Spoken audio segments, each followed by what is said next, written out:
One timestamp from our custody app almost convinced a mediator I was careless. The calendar had changed after the pickup, and suddenly my parenting time was at risk. Then my quiet screenshots found the edit. The part that still makes me sick was bigger than being accused of missing a pickup. The calendar itself seemed to rewrite the day. After each exchange, the listed time shifted just enough to make me look late, careless, and unstable, until the mediators started treating edited entries like truth. Before the accusations, our routine was painfully ordinary. The shared custody app held pickup times, drop-off notes, and those polite little messages divorced parents send when nobody wants a fight. I planned my days around it. I packed my son's things, checked the schedule twice, and tried to make post-divorce life boring in the safest possible way. Then my ex-husband's girlfriend stepped into the middle of everything. She did not stay in the background as a supportive adult. She was not simply offering rides when schedules got tight. She became the person hovering over the custody app, answering messages, checking times, and acting like the court had handed her a role that belonged to the parents. Her rose gold phone was always in her hand, the little charm tapping the case while she typed.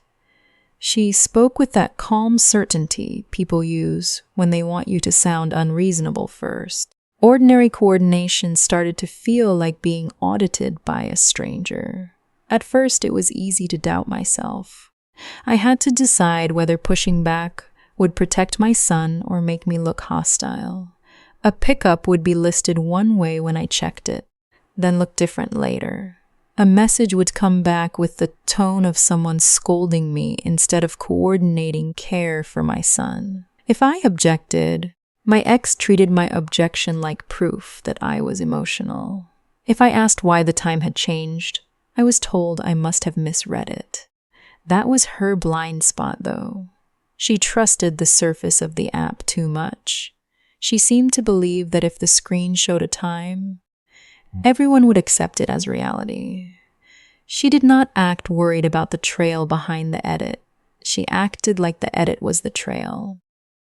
The aftermath did not feel dramatic at first. It felt like my stomach tightening every time the app notification chimed.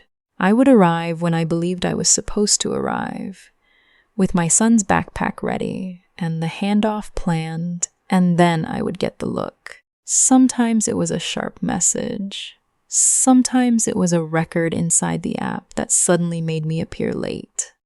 Then those altered times followed me into mediation, and that was when the air changed. On paper, the app looked clean. It had dates, entries, and neat timestamps that made it feel neutral, as if a phone could not be used by someone with an agenda. The mediator did not hear me the night before, rereading the schedule at the kitchen counter, while the house was finally quiet. The mediator did not see me checking it again, beside my son's packed bag by the door. All that showed up in the room was a pattern the app seemed to confirm.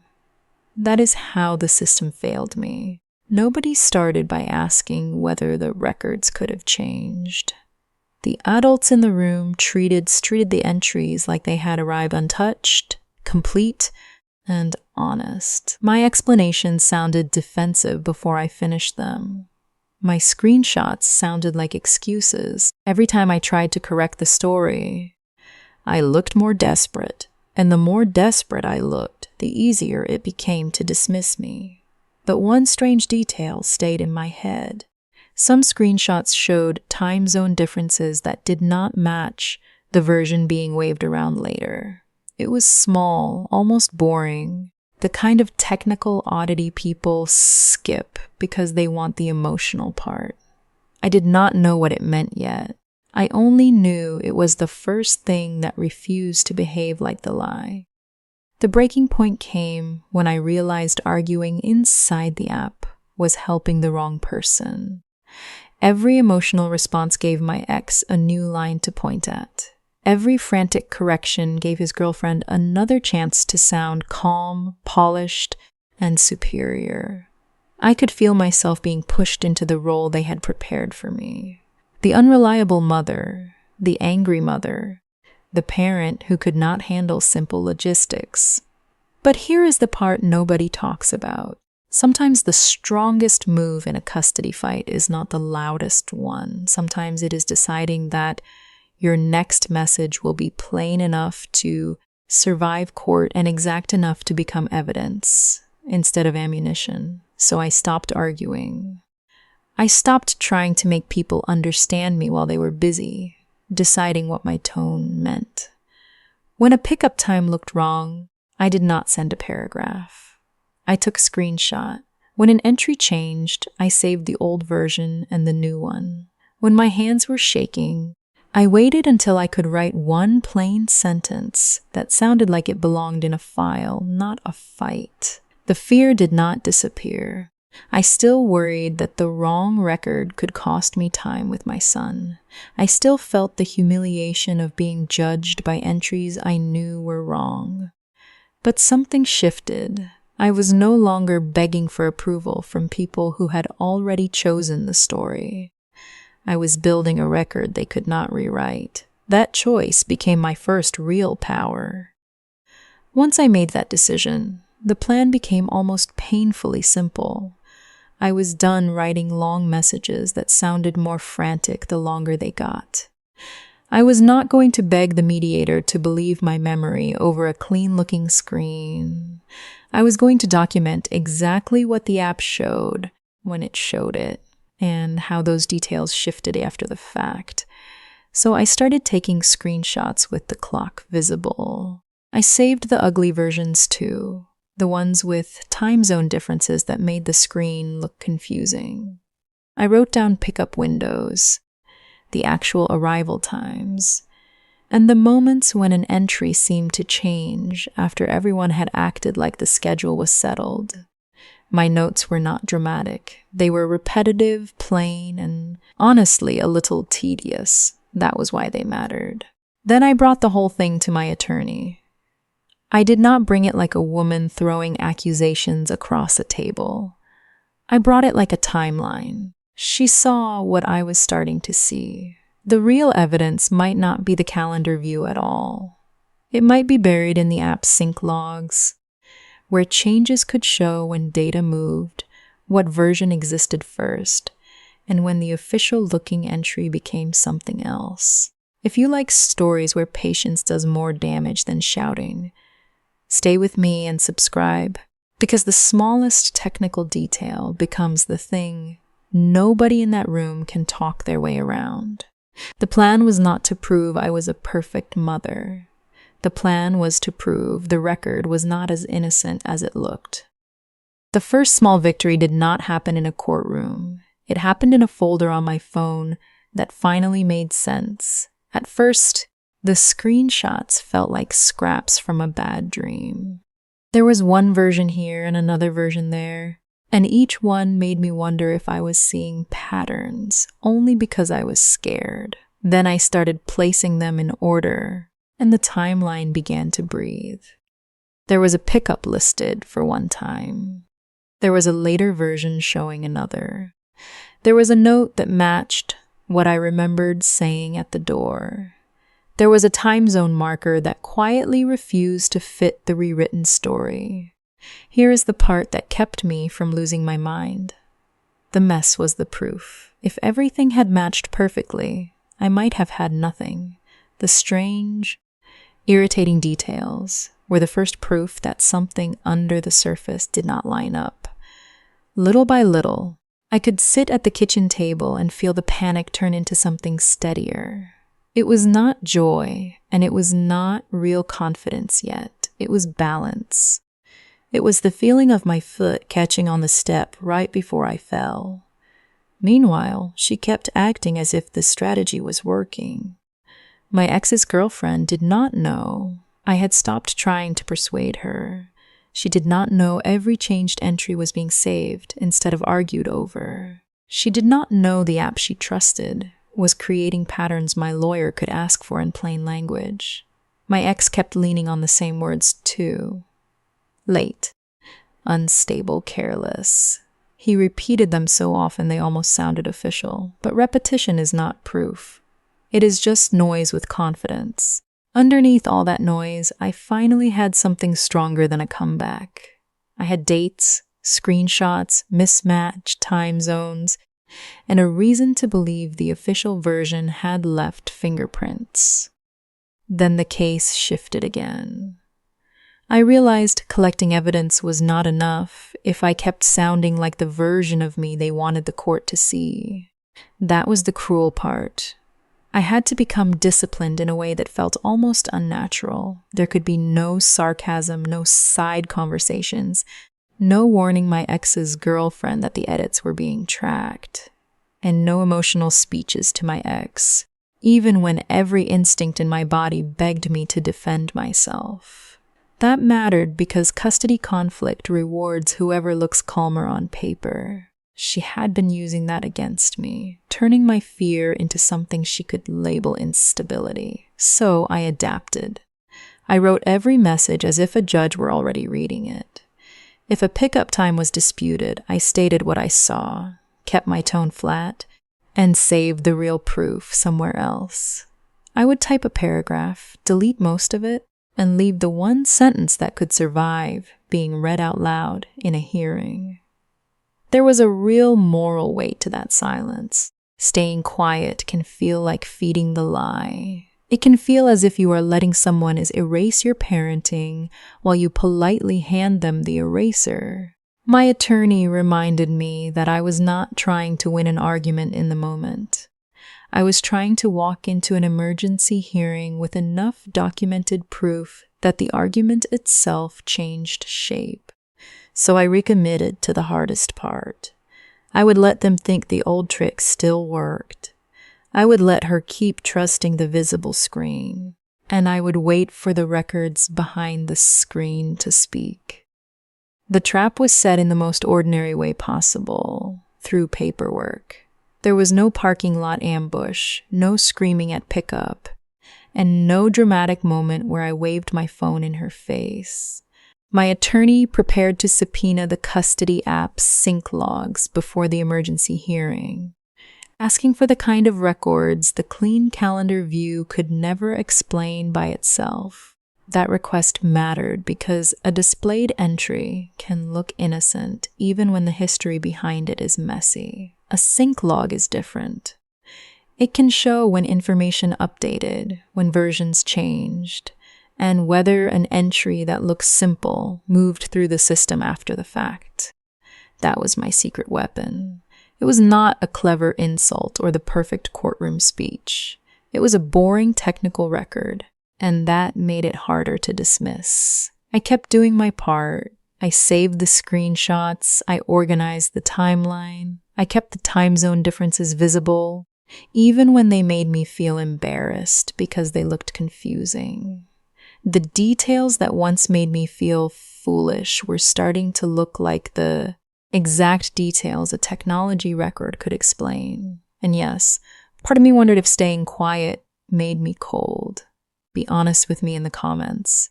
Would you have warned them the logs were coming? Or would you have let them keep trusting the screen? I chose silence, because warning them would have protected the lie. My ex's girlfriend was still acting as if the surface was all that existed. That confidence was what made the trap work. By then, I was not asking anyone to take my word for it. I was asking the court to make the app tell the truth. When the emergency hearing got close, I could feel the atmosphere change. My ex still sounded certain, but the certainty had an edge to it now. His messages were shorter. His irritation felt less like control and more like someone trying to hold a door shut from the other side. His girlfriend, who had been so comfortable managing times and messages, was no longer dealing with a mother she could dismiss. She was dealing with an attorney asking for records outside the visible calendar. That is when the defense started to crack. Their story depended on simplicity. The app says this, so I must be wrong. But once the sync logs entered the conversation, That simple story became dangerous. If the entries had been edited after pickups, every accusation built on those entries had a problem.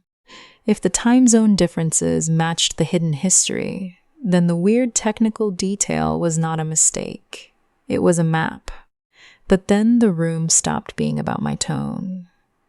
That was the shift I had been waiting for. For months, they had acted as if my fear was the evidence. Now the evidence was asking its own questions. I still had to sit through the fear. There is nothing easy about walking into a hearing where your parenting is being questioned. My mouth was dry. My notes felt too thin in my hands, even though I had worked over them for days. Across from me were people who had made confidence their strategy. But confidence is fragile when it needs the records to stay quiet. As the questions narrowed, my ex could not lean only on irritation. His girlfriend could not just act like an organized helper. The issue was no longer whether I had a bad attitude. The issue was whether the timeline had been rewritten, and once that became the question, the walls moved inward. The reckoning was not loud. It was precise. The sync logs did what I had not been able to do, while everyone treated me like I was emotional. They separated the original record from the edited version. The times I had challenged were not just misunderstandings. The history showed changes after the fact, and the neat little story built against me started to fold in on itself. That was the moment the app snapped back on the people using it. The same tool that had made me look late now showed why those accusations could not stand. The same timestamps that had been waved around as proof became the reason the court looked closer. My ex-girlfriend had been confident because she thought nobody would ask what happened behind the screen. Now the answer was sitting in the record, plain and ugly. The judge did not reward the chaos. I got my parenting time back. My ex was sanctioned, and his girlfriend, the woman who had inserted herself into pickups, messages, and schedules, as if my son came with an open management position, was banned from managing anything involving him. I will not pretend I felt gentle in that moment. Part of me was relieved. Part of me was furious that it had taken that much proof to be believed. But there was a clean kind of justice in it. She had tried to control the calendar, so the court took away her ability to touch it. She had tried to make me look careless, so the official record exposed who had been careless with the truth. If you stayed with me through this, subscribe for more stories where the quiet receipt beats the loud lie. Sometimes the coldest revenge is not revenge at all. Sometimes it is a boundary written into the record, where nobody can edit it. The fallout did not feel dramatic at first. It felt like a series of locked doors I no longer had to beg my way through. My ex's girlfriend could not stand between me and the schedule anymore. She could not manage the app, explain away the pickups, or turn herself into the gatekeeper of a child who was never hers to control. For my ex, the sanction mattered because it finally put a price on looking the other way. The court was saying what I had been trying to say for months. This was not confusion, and it was not harmless. It had interfered with my parenting time. It had twisted a tool meant for coordination into a source of conflict around my son. The strangest part came afterward, when nothing happened. No urgent notification made my stomach drop. No new calendar entry felt like a trap, waiting for me to step into it. I would open the app and hear only the quiet tap of my own thumb on the screen. For the first time in months, it was just a custody app again. She was not undone by a screaming match, and I did not need to destroy her in front of anyone. She was undone by the one thing she assumed nobody would ever see. She thought the editable screen was power. The deeper record proved it was evidence. Reclaiming. My life did not mean pretending the damage disappeared. It meant getting through an exchange without bracing for the ground to shift under me. It meant checking the schedule and seeing a plan, not a threat. More than anything, it meant my son could come back to the center of the arrangement, where he always belonged. I still had to co-parent with my ex. A ruling does not erase what people did, and it does not make trust grow back overnight. But boundaries have a way of giving ordinary things their shape again. A pickup can be a pickup. A message can be information. A calendar can hold time instead of threats. I learned that peace is not always warm or soft. Sometimes peace is a rule nobody gets to bend anymore. If stories like this remind you why receipts matter and why quiet people should never be mistaken for weak, subscribe and stay with me. I tell these stories because justice does not always arrive through a grand speech. Sometimes it arrives through a tired mother saving every detail and waiting for the truth to sink. The final lesson sounds simple, but I still turn it over in my head. Karma did not arrive like thunder. It arrived as metadata, as screenshots, as time zone differences, and as a subpoena asking the one question the lie could not survive. When was the record really changed? That is why this story stayed with me. My ex's girlfriend tried to make order into camouflage. The entries looked clean, the screens looked official, and her voice stayed calm enough to make me look unstable for questioning what I knew I had seen. But real order leaves a trail, and history has a way of resisting people who treat consequences like an editable field. I did not win by becoming cruel, although part of me wanted to. I won by becoming exact. If you want more stories where the quiet record beats the loud performance, subscribe before you go. Sometimes exact is the most devastating kind of truth there is. Remember that.